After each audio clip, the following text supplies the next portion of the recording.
Chattanooga's news, talk, and sports leader. News Talk 1240.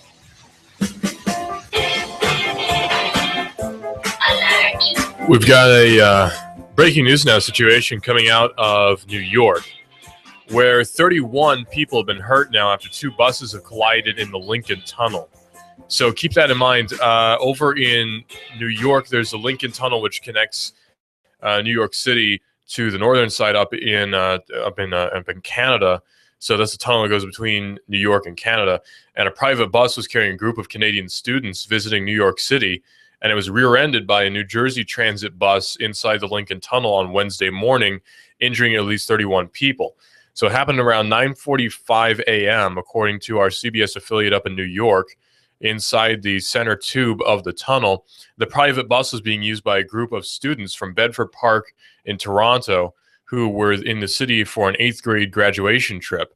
None of the 26 students and 2 staff members on board the bus were hurt, according to the Toronto's district school board spokesperson Anna Caputo. The school's principal tweeted about the incident, saying, "A little excitement this morning. Mr. Norris and my bus was rear-ended by another bus in the Lincoln Tunnel. We were all fine."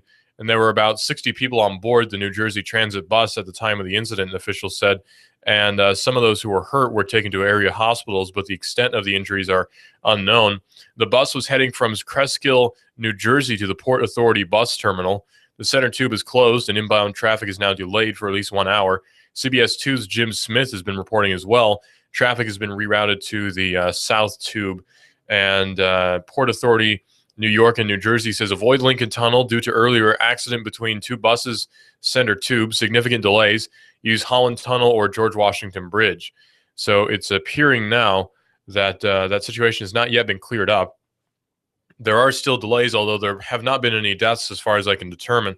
And that's the breaking news now that's coming out of New York City, where 2 buses have collided and 31 people are hurt.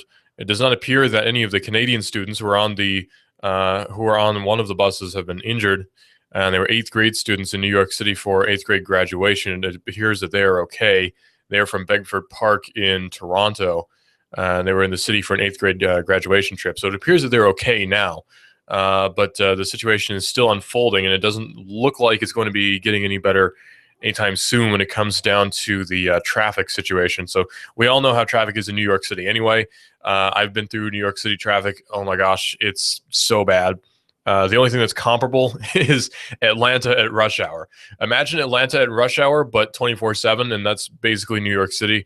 And it's not very fun at all. I try to avoid that area as much as I possibly can anytime I go on any trip at all. And sometimes you just can't help it. But yeah, that's New York for you.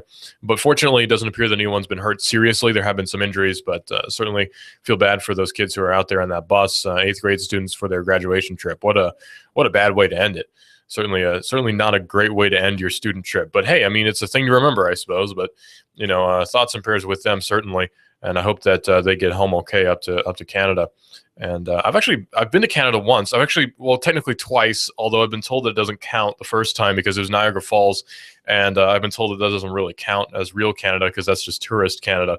But the one time I did go to Canada for a really good friend's wedding, I went up there, and Canada is such an interesting place. It's so different.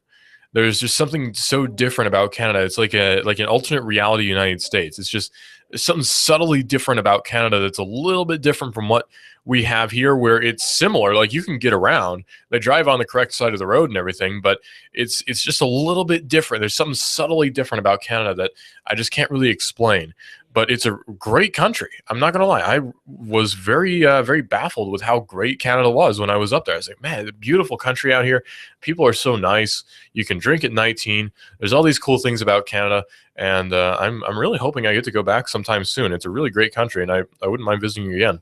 A lot of people, when they talk about Canada, they think that Canada doesn't have, their gun laws are terrible and all that sort of thing. They're not as good as they are here, but they're better than Mexico, that's for sure. But the law in Canada when it comes to guns is not worse than California. I'll put it that way. It's definitely not worse than California. I know quite a few Canadians who are very avid gun owners and sportsmen, and so there's you can own a gun in Canada just fine. You can own a handgun in Canada with no issue. You just can't conceal carry unless you can prove that you have had your life threatened at some point. So it's that part's a little bit obnoxious, but they're working on fixing that too. But anyway, that's my little Canada speech for you. Canada's a really cool country, and I'd like to go back sometime soon. Are you familiar with the Silk Road trial? Well, it's looking like things are still going forward with the Silk Road trial. Now, Ross Ulbright, who's the alleged founder of the Silk Road and the alleged owner of the name Dread Pirate Roberts, he's been prosecuted and he's been put in jail for life. He's appealing now, hoping that he won't go into jail for life, but 30 years is the minimum sentence anyway. But prosecutors are now hunting for online commenters who trash talk the judge in the Silk Road case. So comments are obvious bluster, but prosecutors will get away with it. So federal prosecutors got Ross Ulbright, according to Ars Technica, thrown in prison for life for running the Silk Road online drug marketplace. And now they're going after people who made comments online about the judge who sentenced him. So it appears that the prosecutors don't care very much about free speech. They're not particularly concerned with upholding free speech at all, because after all, if you say something bad about law enforcement or somebody who's in the legal system on the internet, then all of your rights just disappear magically. The Department of Justice is seeking the identities of commenters at Reason.com, which is a libertarian website that's covered the Silk Road extensively. The hunt for commenters was revealed yesterday when the legal blog Pope Hat published a grand jury subpoena that Department of Justice investigators gave to Reason. So why is the government using its vast power to identify these obnoxious, well, they use an expletive, and not the other tens of thousands who plague the internet, wrote Pope Hat blogger Ken White. Because these twerps mouthed off about a judge, says the writer for Pope Hat. So on May 31st, 2 days after Ross Ulbright was sentenced, Reason published a blog post looking back for his plea for leniency. And the post is a sympathetic post towards Ross Ulbright and Silk Road, which it calls a revolutionary website that made it easier and safer to buy and sell illegal drugs.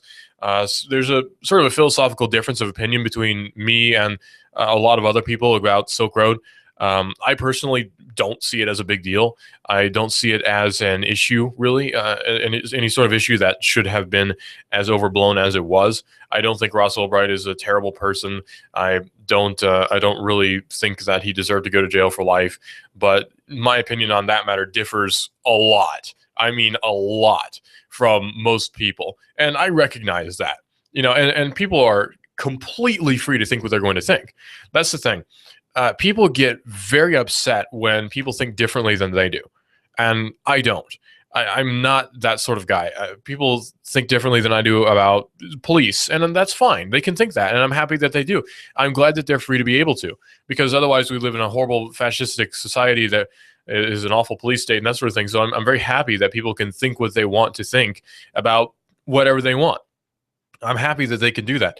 So I don't get upset when somebody has a difference of opinion about Silk Road or about some, the police or about surveillance or anything like that. I don't get very upset about that because it seems like just a silly thing to get mad about. There's all these different awful things going on in the world. I mean, there's ISIS running rampant, right? And there's all sorts of terrible things happening over in Ukraine and all these sorts of things. And I'm going to get upset because somebody thinks differently than me about the police. I mean, come on. There's much better things to worry about, right?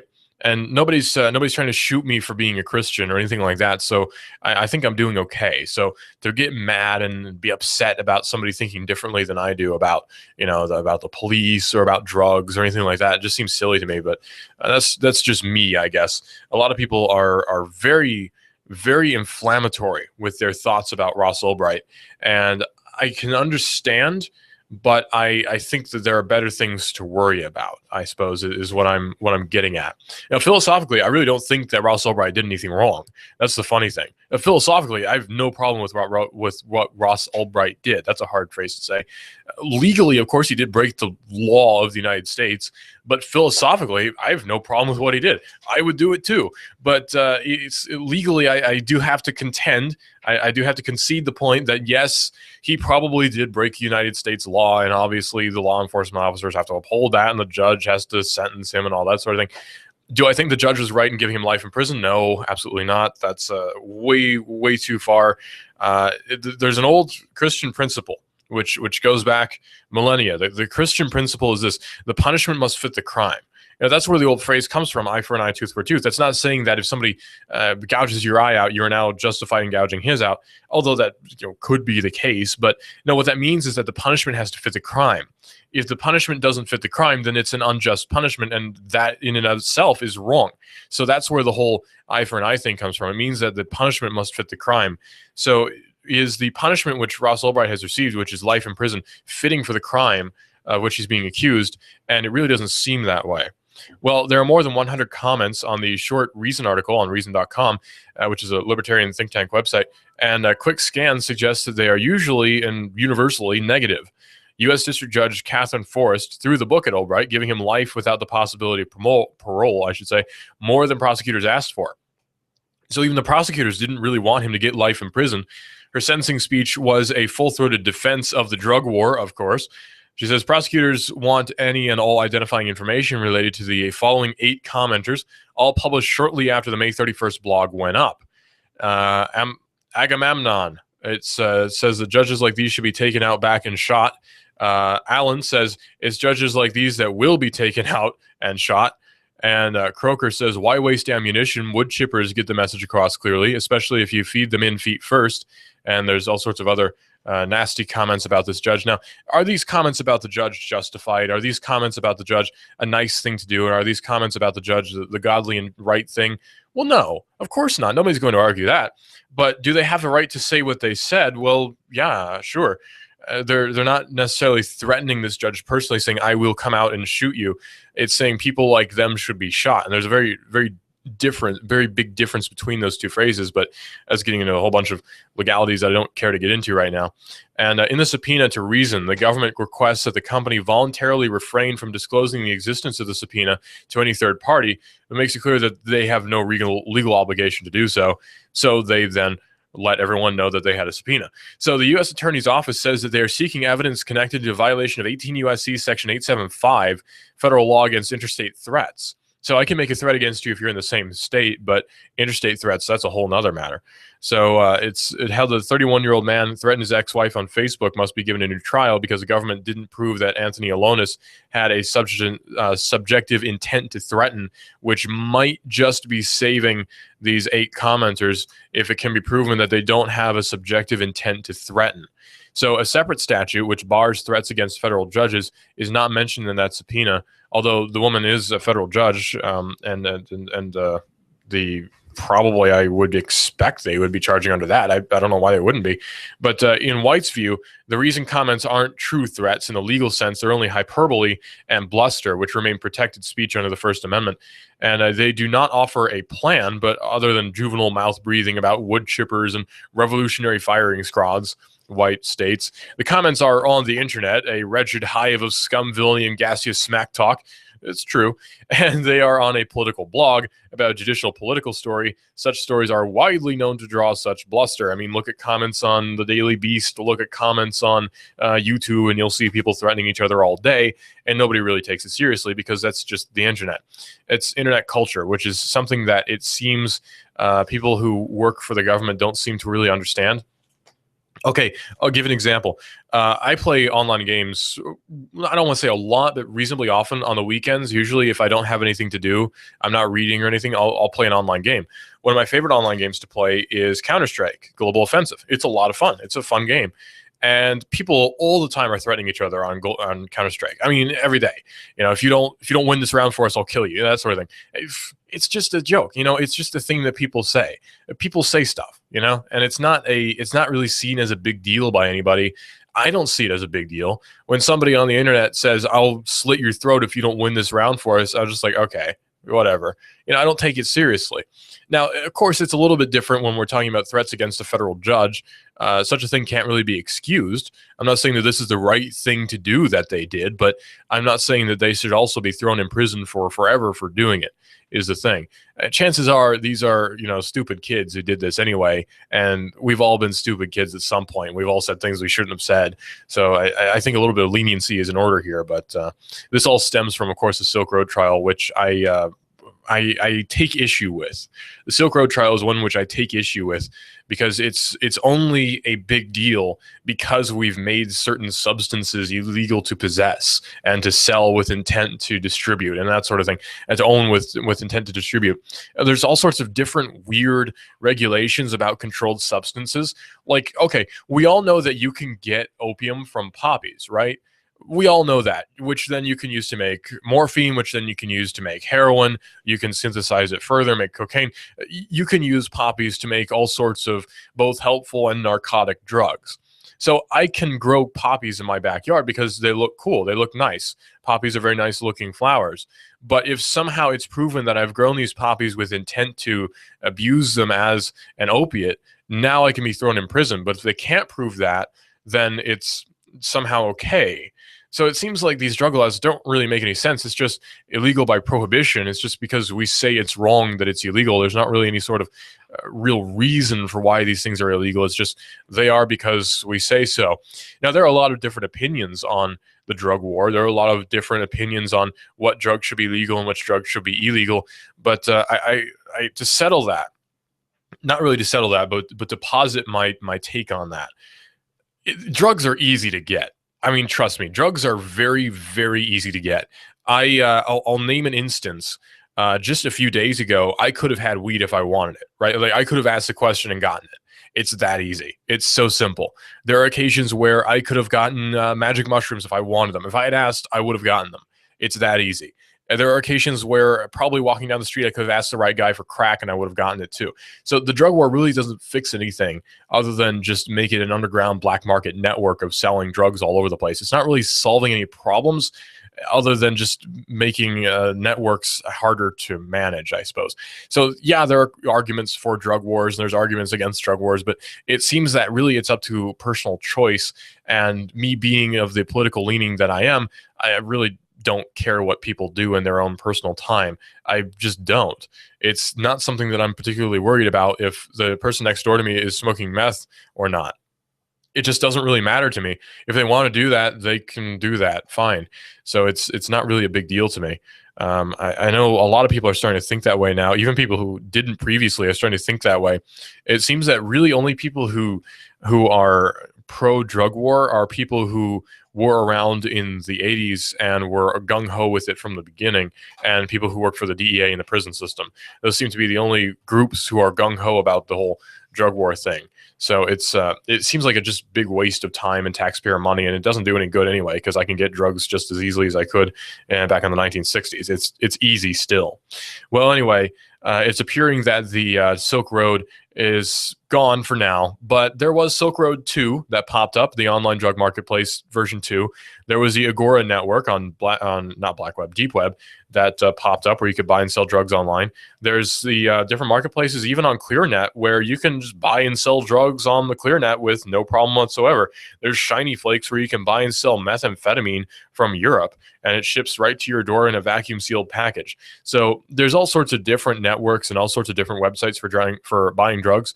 And it just doesn't seem like a problem to me. That's just the free market to me. That's just all it is. That's just free market. People are going to buy and sell items which they wish to buy and sell. That's just how it is. That's just economy. That's just free market. Trying to put a control on it is just going to push it in the dark and make violent crime more likely, honestly. If something is illegal, then chances are violent crime is going to spring up because of it. Okay, think about it this way. Let's make an application to a recent event. There was the gentleman who was killed by the police officer in the chokehold. Eric Garner, I believe his name was, and he was killed in this chokehold because he was in possession of loose cigarettes, and there are other reasons as well. But had loose cigarettes not been illegal to sell, then there would have been no issue previous to this. And he had been nabbed on drug charges previous to the one which caused him to die, I believe. So again, if those things weren't illegal, this man wouldn't have died, right? So it seems that it's not really worth it because people are being killed over the enforcement of ridiculous laws. So it seems like it's a bit of a stretch to justify deaths by saying, well, I don't want people to have this. It seems like a bit of a stretch. Now, I know there are reasonable and good arguments for the drug war, but I just don't see them as very reasonable or good. It just doesn't seem like it's really working out too well. Well, the Justice Department is now plotting to resume NSA bulk phone collection again. So about an hour, according to Ars Technica, after the White House said President Barack Obama had signed the legislation ending the National Security Agency's bulk telephone collection program, the Justice Department told a secret court that the controversial spy program that Edward Snowden disclosed could continue under the law. Now, how can that be when a federal appeals court saw that bulk metadata collection was illegal, and yet the secret court is saying that it's legal? So now we have a court that's contradicting another court. It seems like maybe they should be a battle or trial by conflict, I think, should happen. Trial by combat should occur now between these two courts in a sort of a gladiator-style position. But that's according to a Justice Department memo. And we're going to get more into that in just a second here on Hot News Talk Radio, AM 1240. And this is Digital Drive here on Hot News Talk Radio, AM 1240 and HotNewsTalkRadio.com. This is the modern world. What kind of fool do you think I am? You think I know nothing of You give us 12 minutes and 40 seconds, we'll give you Chattanooga and the world. News Talk 1240. Hi, this is your computer speaking. I don't feel so well. It's like I've come down with a bug, and I'm getting slower. Affordable Computers. We fix sick computers. Your hometown guys at Affordable Computers will repair your PC in half the time of the big boys at an affordable price. No tricks, no gimmicks, no computer speak technobabble. Just good, quick, and courteous affordable service and repairs. Want to affordably supercharge your PC? Affordable Computers on Highway 58. Affordable Computers hand builds all desktops in-house. If you're looking for a better-than-new refurb laptop, $150 will get you a Dell or another name brand at Affordable Computers. Affordable Computers, Highway 58, between Arby's and Taco Bell. Also Fort O, Battlefield Parkway, near Holcomb's. Affordable Computers, we service what we sell. Call 499-1975. That's 499-1975. Wow, this is amazing. I'm feeling great. Supercharged. Do you feel better outside your home or business than in? Indoor air quality is important. Mildew, mold, smoke, water, and rodent damage are prime causes of poor indoor air quality. Ducts, Indoor Air Professionals, better known as Duct Busters, cleans HVAC systems using 127 definable Duct Busters steps. Let Mark Thompson address the indoor air quality at your business to help reduce employee illnesses. Prevent fires by cleaning your dryer vents. Mark and his parents, Dick and Joan Thompson, have been building our local economy and helping local people with HVAC systems 16 years. Ducts, Indoor Air Professionals. Call 876-9907. 876-9907. Ducks. Call now. We've got a table here at Delia's in Saudi Daisy, ready to delight in a plate of authentic Mexican food. Delia's spreads a rich selection: loaded nachos, crazy chicken, homemade tamales, maybe the enchiladas with beef, chicken, pork, quesadillas. Every dish beautifully pictured on the menu to help us decide. Join us for lunch or dinner. We're at Delia's in Saudi Daisy on Dayton Pike near the Thrasher Light. Here's dinner. Delia's uses the freshest ingredients, cooked to perfection. Nachos, homemade. Delia's open every day except the Lord's Day. For lunch and dinner, treat yourself to Delia's genuine Mexican food. In Saudi, call 521-7145. That's 521-7145. You give us 12 minutes and 40 seconds, we'll give you Chattanooga and the world. News Talk 1240. You love your hometown. Are you interested in free markets, in local economy? Do you hope that Chattanooga can survive the next meltdown, the next chain of disasters in the national economy? What's the best way to live out the ideals of self-government and self-determination? Join me, David Toulis, weekdays 1 to 3. Hot News Talk 1240. Love your neighbor, buy local. You give us 12 minutes and 40 seconds, we'll give you Chattanooga and the world. Hot News Talk 1240.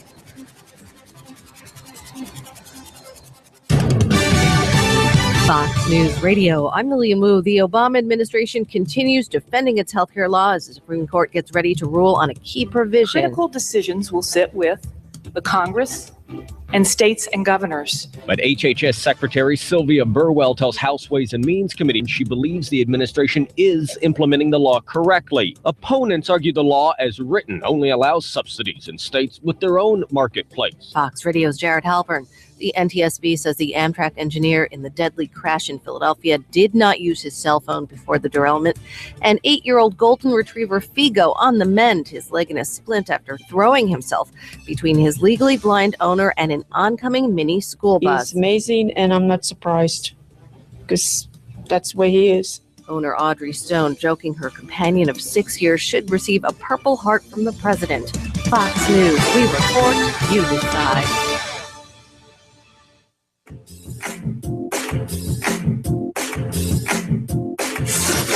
You give us 12 minutes and 40 seconds, we'll give you Chattanooga and the world. News Talk 1240.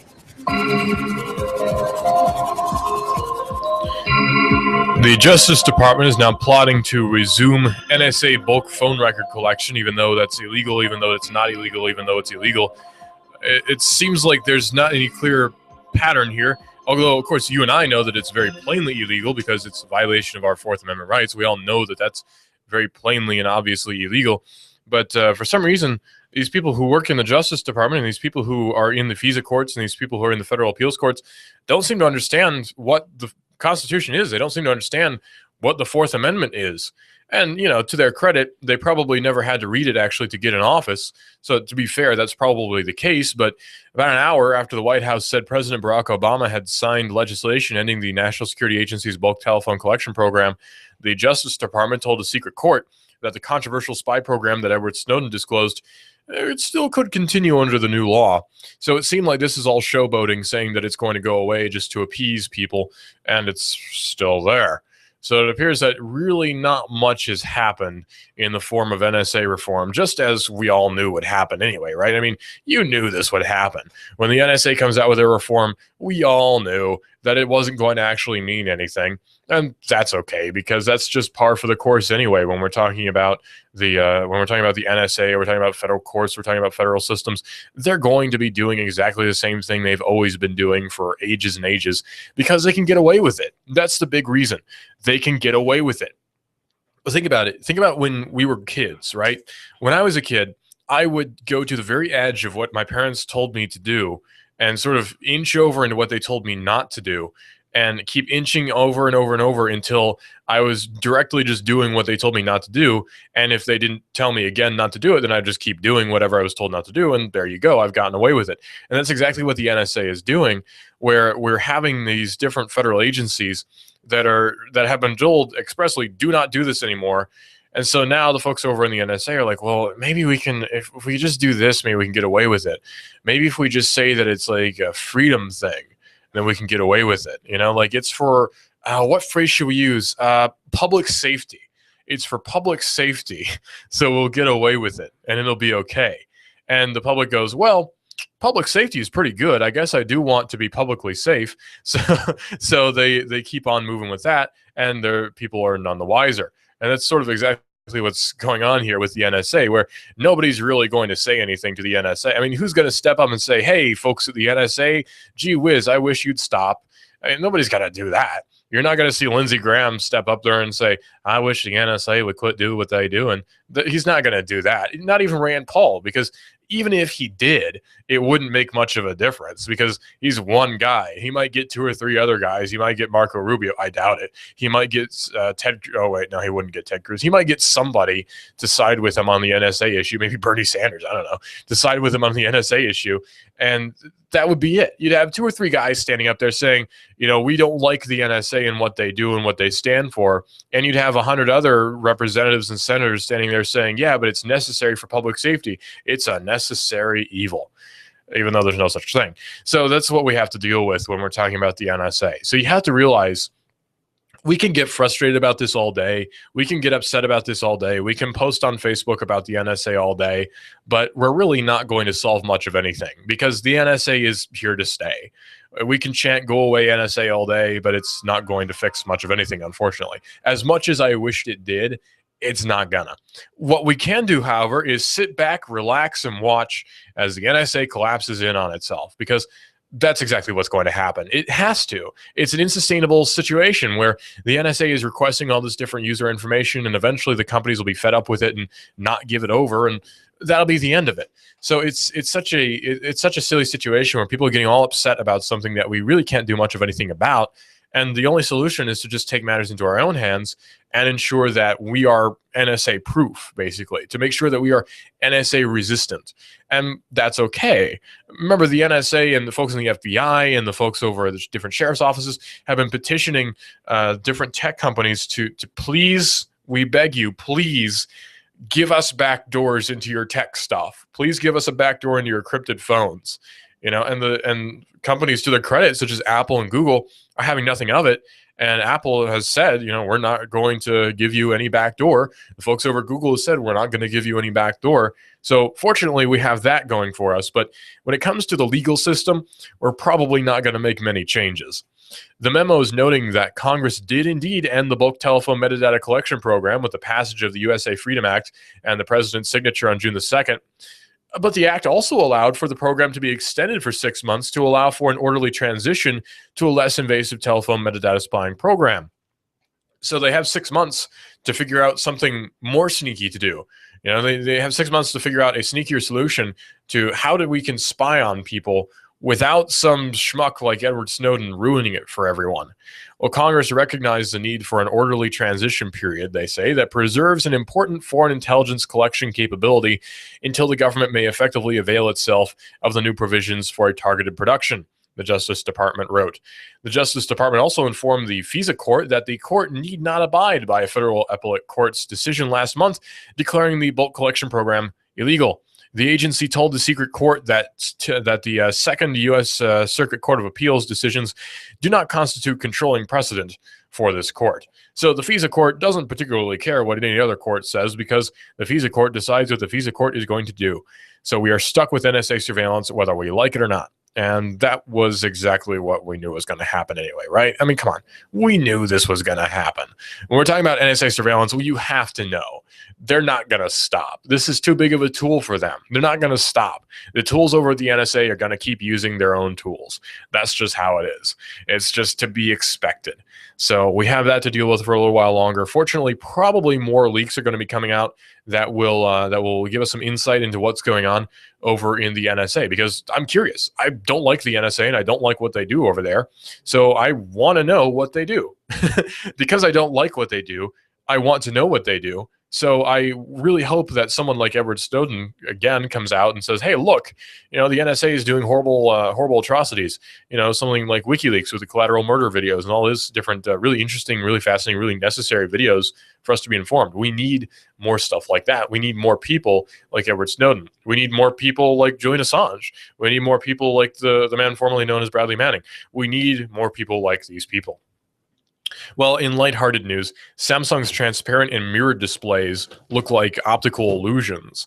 The Samsung has now unveiled a pair of new 55-inch OLED displays, one of which is transparent and the other functions as a mirror. Both, the company says, can do wonders for the worlds of retail and advertising, but let's face it, they also look really dang cool. According to The Verge, mirrored and transparent LCD displays have been around for actually a while. Samsung says that its OLED technology, which is the first of its kind, offers better contrast and viewing angles. The company says that while the transparent displays might be used for slightly dull tasks like better signage, mirrored OLED panels could be combined with Intel's 3D RealSense cameras to create a virtual changing room. Says we imagine the same technique could be applied to ads too, although a world full of shop fronts that dress you up as you walk by sounds just a tad hellish. So we have some transparent and also mirrored LCD displays that are up to 55 inches. So they really just have to be seen to be believed. They look insane. I'll put it that way. They look crazy. Because when you look at the pictures and the videos that they have of these different things, I don't understand how this works. I just don't get it.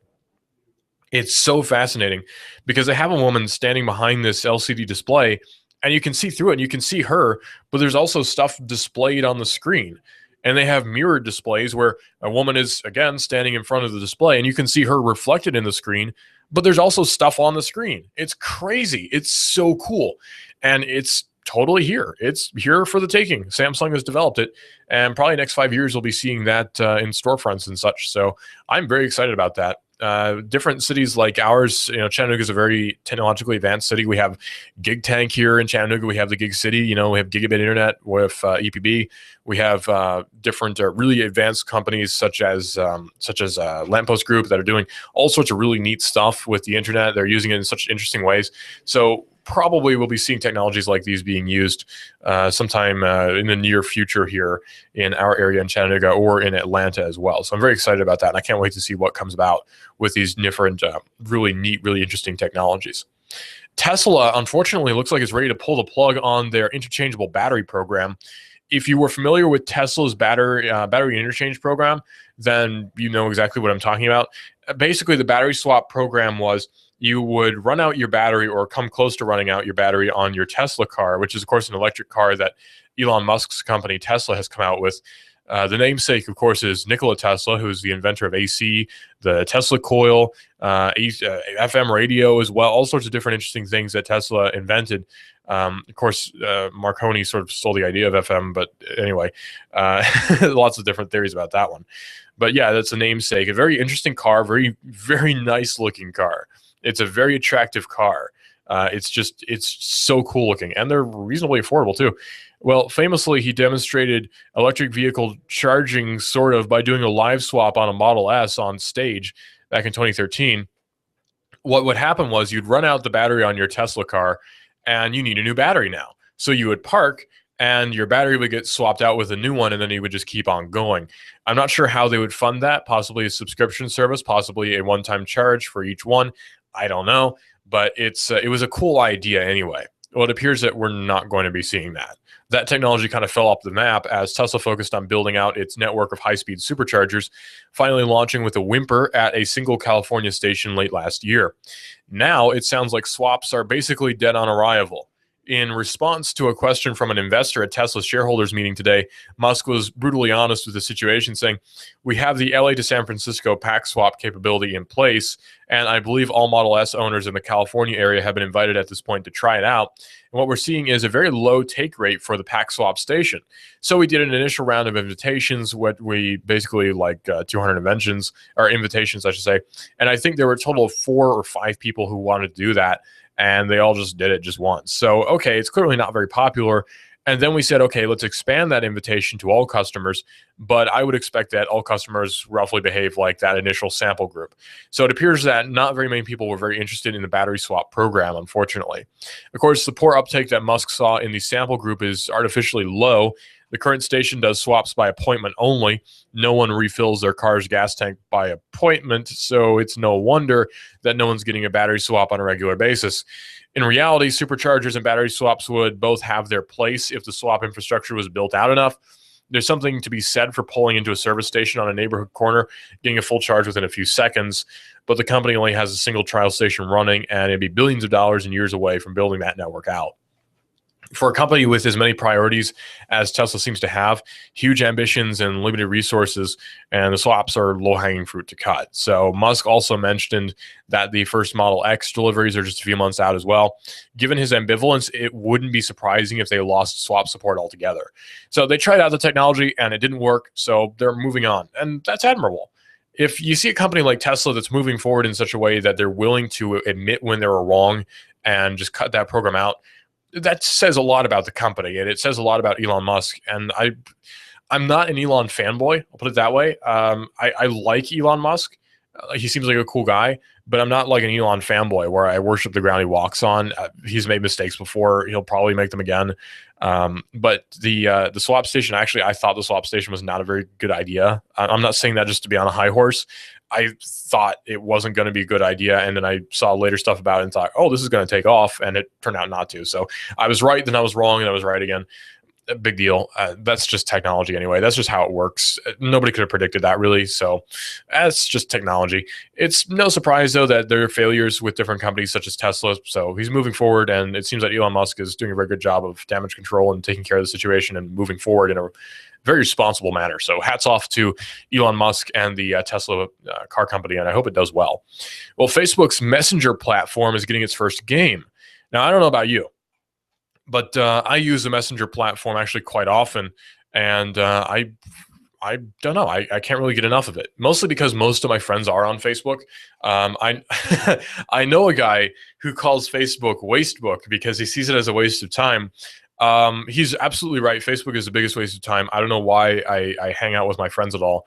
I don't know why I talk to people on Facebook. I should just knock it off. But no, no, I can understand that. But I like to keep in touch with a lot of my old friends, and we have really good conversations on Facebook. So there are people who Facebook is going to work for, and there are people who Facebook is not going to work for. So that's just the nature of it. That's just how it is.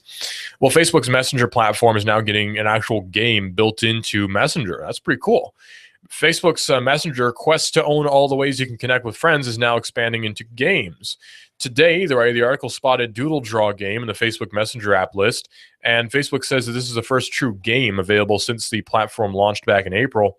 Initially, Facebook only allowed content creation apps like GIF and sound effect makers on the Messenger platform. The closest thing to a game was Talking Tom, which lets you choose a cartoon avatar to deliver your video message. But before the platform's launch, sources said that Facebook was interested in eventually expanding it to a broader set of experiences, including utilities and games, if test data looked good. Last month, the information reported Facebook was actively considering how games would fit into Messenger. Facebook said to the right of the article that currently we think Facebook Messenger platform is best suited to apps that focus on content creation and curated content. But one of the reasons we were excited to announce at F8 that Messenger platform is open to all developers is to see what people build. So from there, we'll think about what else might make sense. So hopefully we'll be seeing some games on the Messenger platform. I'm a big game sort of guy. I really like playing games. I really love computer games and video games. I don't really have much time for them nowadays, but whenever I get the opportunity, when I have some off time, I'll play a computer game just to relieve stress. I mean, honestly, sometimes at work here, when I'm trying to think of an idea for editing an ad, I'll actually play SimCity because it helps me think. So there's a lot of different applications for games. SimCity is just one of those games that just, I don't know why, but it just helps me think. It's a great sort of meditation game for me. Maybe not so much with other people, but SimCity has actually helped. I think SimCity may be the one cause for half of the good ads I've put out. That's kind of the funny thing. But yeah, SimCity has a lot. I have a lot to owe to SimCity for a lot of the really good ads that I've managed to edit in the last few years. So thanks, SimCity. Anyway, nanometer-sized robots can now take colon biopsies. Now, this is a topic which is uncomfortable, to say the least. We're all familiar with what colonoscopies are, right? We're all familiar with what a biopsy is. So we'll tread lightly here because I know it's lunch hour. Nanometer-sized robots can now take colon biopsies, though. So researchers have now invented a non-invasive, according to TechCrunch, way for thousands of nanometer-sized robots to perform tissue biopsies. Now, I've had a biopsy done, not on my colon, but I've had a biopsy done on my shoulder on not a mass, but a cluster of cells, which may or may not have been cancerous, and it turned out it wasn't. It was just a group of pigment, actually. It was like keratin that was built up in my shoulder. It was really weird. But they did a biopsy and said, hey, you're fine, you're clear to go. So I know what biopsies are, and I know that they're not very painful. They do a local anesthetic. If it's a surface biopsy, they'll do a local anesthetic, which is just like a cream they rub on. And then they use like a hole punch and just punch a hole in your shoulder and take a biopsy that way. It's like if you ever seen trees where they do core samples, that's basically what a surface biopsy is. It's exactly the same thing, except they don't go all the way through you. So same idea. Well, a colon biopsy is a lot more difficult because it's inside you, and it's sort of in a very difficult place to get to without, hurting you, without stabbing you with a dagger. So now nanites might actually be doing colon biopsies for us. These tiny devices are made of materials that react to things like temperature, pH level, and even certain enzymes. And once this material comes into contact with its designated stimuli, it reacts and changes shape, essentially allowing the tiny robot to grab a small piece of tissue. For example, thousands of robots made of a material that react to a warm temperature could be inserted into the colon, I assume orally. These devices will eventually come into contact with the warm tissue, change shape in order to collect a tissue sample. While not all of the robots will successfully take a sample, The researchers say that about 1/3 of them will successfully capture tissue, which is more than enough for an accurate sample. The team has successfully tested the technology in animal colons as they prepare to start human trials, and eventually the team will work on creating versions that can perform biopsies in the brain, the bloodstream, and even more locations throughout the body. Now, unfortunately, we don't have nanites that are like smart robots that can shape themselves and build out something that can shape into a larger object, and we have nanite infused humans that are super strong, and we have nanites that can cure you of any disease and that sort of thing. We don't have that yet, but we're well on our way to creating that. The reason we don't have that is a thing called Moore's law. You see, basically every few months, like 6 or 12 months, not 12 months, sorry, I think it's 18 months, technology will double in speed and halve in size. Well, unfortunately, we may be sort of hitting a wall with Moore's law where we have silicon that we're stuck with. And if we scale down silicon to a tiny level like the size of a nanite that you could inject through a syringe, then it wouldn't have any processing power whatsoever. And also, these nanites would have to produce heat, obviously, because energy generates heat. Heat is a form of energy. So these nanites would generate energy just like your computer gets hot after a certain amount of processing. Same thing would happen. So it might raise your core temperature, and that would cause problems. So that's why we don't have nanites, basically. It's a very complicated problem, but that's basically why we don't have nanites. Well, in the European Union, we seem to be following the example of whatever the European Union does when it comes to copyright law. But now some people in the EU are actually fighting back. The European Union's vice president says that copyright legislation is actually pushing people to steal. Andrus Ansip, the European Union's vice president for the digital single market, has admitted that EU copyright law is pushing people to steal because they seek out illegal copies of works that are not available to them legally because of widespread use of geo-blocking in Europe. Ansip was interviewed as part of the music industry's annual Midem event, which is available as a video found on Torrent Freak. He pointed to Spotify as an example of how people could be encouraged to pay for copyrighted material, saying, if somebody is able to provide services with better quality, with higher speed, people prefer to act as honest people. They are ready to pay and they don't want to steal. I'll go even further than that and say, look at Netflix as a good example of that, where before Netflix, everyone I knew was pirating movies because movies were really dang expensive. You go to the store and a movie's like $30 if it's new and $5 if it's old. So movies were actually expensive back in the day. Now we have subscription services like Netflix, HBO Now, Hulu, Crackle, all sorts of different subscription services we can use as an alternative to pirating our movies. So fortunately, we have legal options. Fortunately, the free market's actually fixing it. And that's the interesting application. We keep talking about all these different laws, legislation. How about we just stop passing laws, right? Like, how about we just knock that off? Because it doesn't seem to do much of any good. Every single time we pass a law, we're making something else illegal. That means somebody else could go to jail for doing something that's not even necessarily morally wrong, right? Like, is it necessarily morally wrong to go faster than the posted speed limit? I don't think so. So we have people who are ticketed for that, and they're not actually doing anything wrong. It's just wrong because a piece of paper says that it is. You see, there's not any sort of human code. There's not any sort of common law that states that if you go faster than a sign says you can, you're now committing some sort of moral atrocity where we need to fine you $200 for that and cutting too close to somebody else. There's nothing really that says that other than just laws we've made up and said that they're right. So the same sort of thing applies to copyright law, where things are just getting in the way of legal distribution, where even sometimes people who want to distribute their own music can't do it because of copyright law. So problems like these keep getting in the way, especially when we're talking about labels, because labels are just money-sucking and greedy, but that's a whole nother discussion. I wouldn't be saying that if I were on music radio, by the way. Fortunately, we're on talk radio, and I have the freedom to talk about labels like the awful entities which they are. But anyway, this is Digital Drive, and I'm your host Russell. And really, the free market does fix it. That's sort of an old phrase that people make fun of libertarians for saying, but it's true. It's kind of like the old joke. I went to a libertarian convention, and every time I asked somebody's name, they said, "Am I being detained? Am I free to go?" It's the same old joke. So we're always talking about the free market's going to fix it, and it probably really will. Nuganomics.com with David Tillis is coming up here on Hot News Talk Radio. This is the modern world. What kind of fool do you think I am? You think I know nothing. Don't worry. Just relax, you need a car. Come to Automax. My wife and I keep the cost down. We sell a quality vehicle at a great price. Our overhead is low. I have no employees, so I can keep my costs down. In turn, the consumer gets a better price. Everything that I sell is emission ready. We really try to go the extra mile for our customer. I don't have to pay an employee commission. I don't have to pay somebody to come out here and wash my cars. You know, I do it all from buying to selling from A to Z. I don't have the overhead where I have to raise the price on my vehicle to cover costs. Here at Automax, you're going to guarantee that you get credit. As long as you're making those payments, you're going to build on your credit. Unlike the buy here, pay here's where they don't report to credit bureaus, we report to all 3 credit bureaus. The subprime lenders that we deal with, you don't have to have any credit, or you can have bad credit. You can even have a bankruptcy, a repossession. Don't worry. Just relax, you need a car.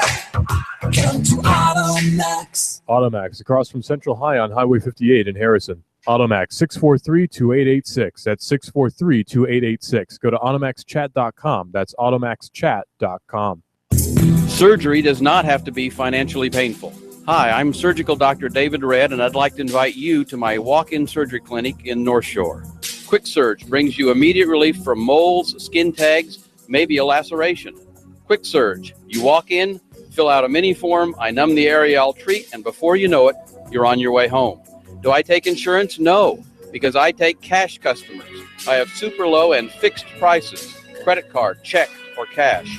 Uninsured, member of the working financially disadvantaged, choose Quick Surge. I publish prices online. No murk, just sunshine. Hassle-free, pain-free. Love the idea of a personal relationship with a doctor? Drop in with a nasty cut from work. Quick Surge, I'll take care of you. Quick Surge is a public center on the North Shore. No insurance hassles with Quick Surge. The national medical system is dysfunctional, overpriced, very alienating. I'm part of the solution, and so are you. Come on home.